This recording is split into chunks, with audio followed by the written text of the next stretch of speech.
Selamat pagi, Assalamualaikum warahmatullahi wabarakatuh. Semangat pagi, salam buat teman-teman pencinta pohon anggur.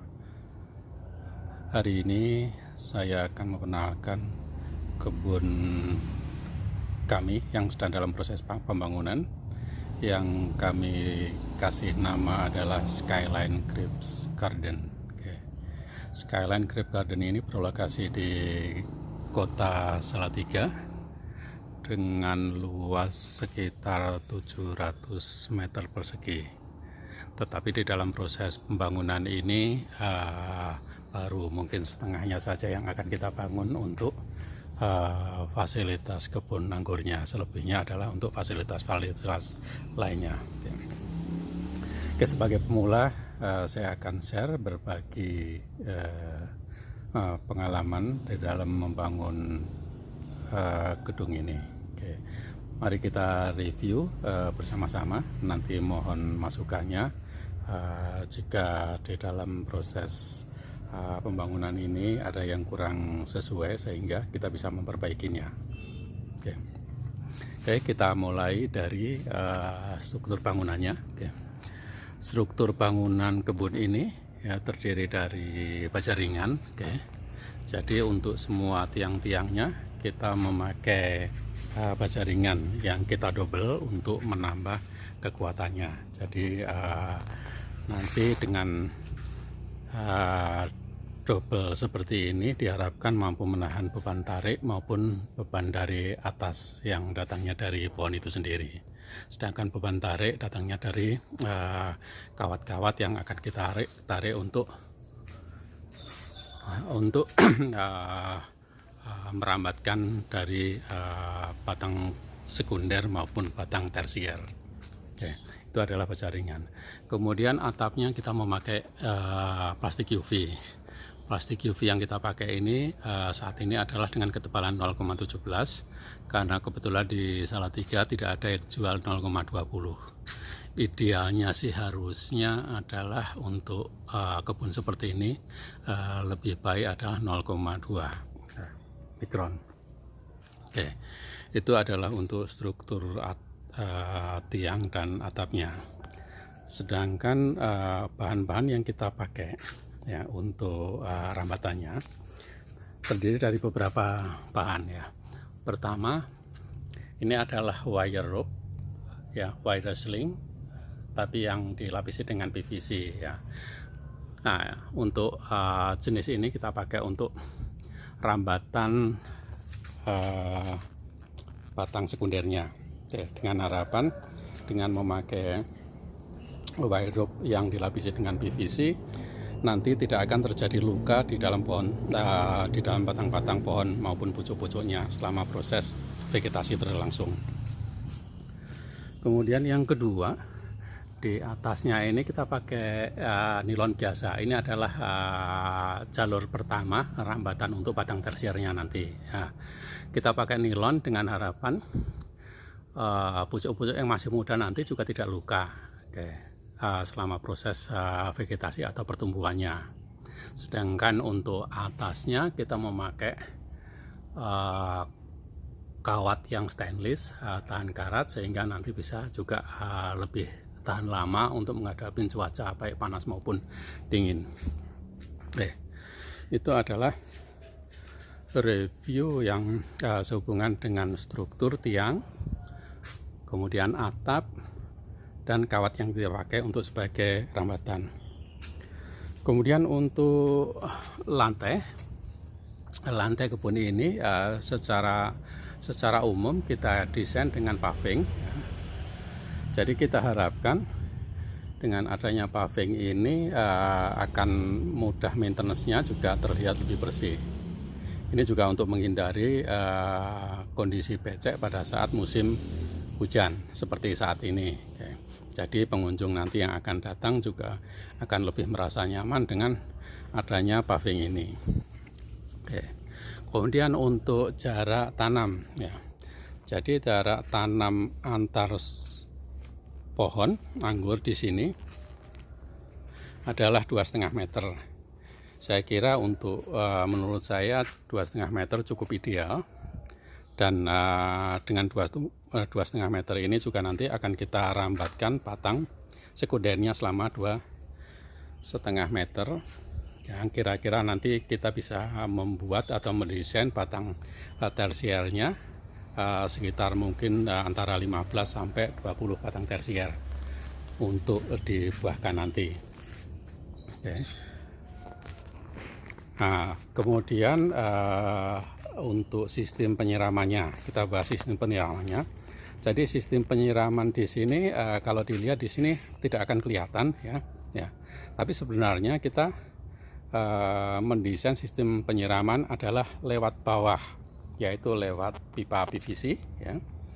Nah, lewat pipa PVC ini kita pendam tidak terlalu dalam dan akan secara otomatis menyala setiap hari selama 10 menit pada jam 6 pagi ya. Jadi selama 10 menit pompa akan menyala, kemudian menyalurkan air untuk proses penyiraman secara menyeluruh ke dalam sekitar pohon anggur.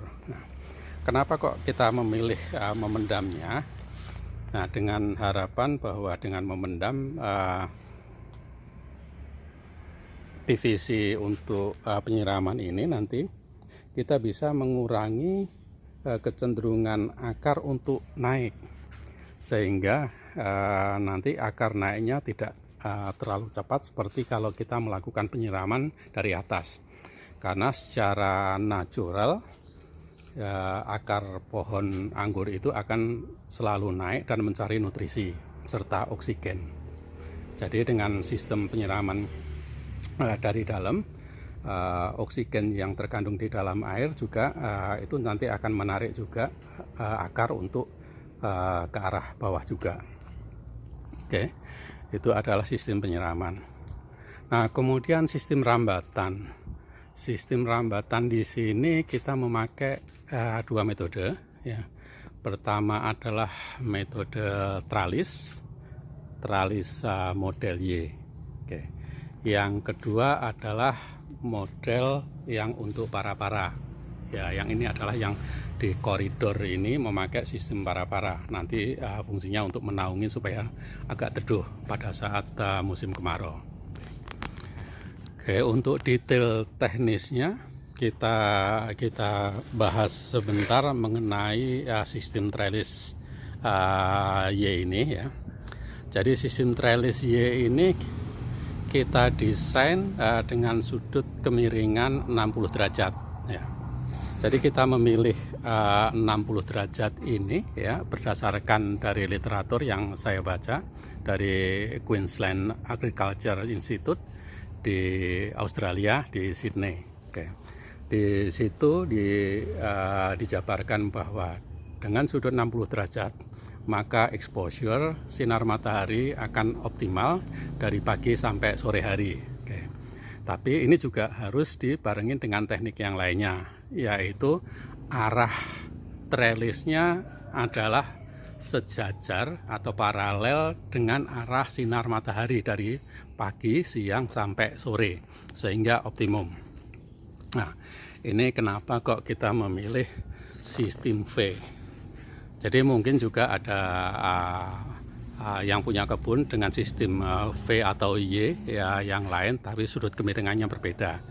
Tapi mungkin dengan pertimbangan yang lainnya. Oke. Karena masing-masing pemilik kebun mempunyai preferensi yang berbeda. Nah, kemudian untuk sistem trellis ini ya, seperti yang tadi sudah kita bahas sebelumnya. Jadi batang sekunder akan kita rambatkan dengan ketinggian 0,75 meter atau 75 cm ya. Jadi dengan ketinggian ini kita harapkan sirkulasi udara cukup bagus, kemudian juga mengurangi kelembapan. Nah, jika kelembapan berkurang, otomatis risiko untuk penyebaran jamur juga sedikit berkurang juga. Nah, ini adalah teknik kenapa kok kita memilih 75 cm untuk rambatan sekunder, bukan lebih rendahnya ya. Yang tidak lain alasannya adalah untuk sirkulasi udara yang lebih bagus.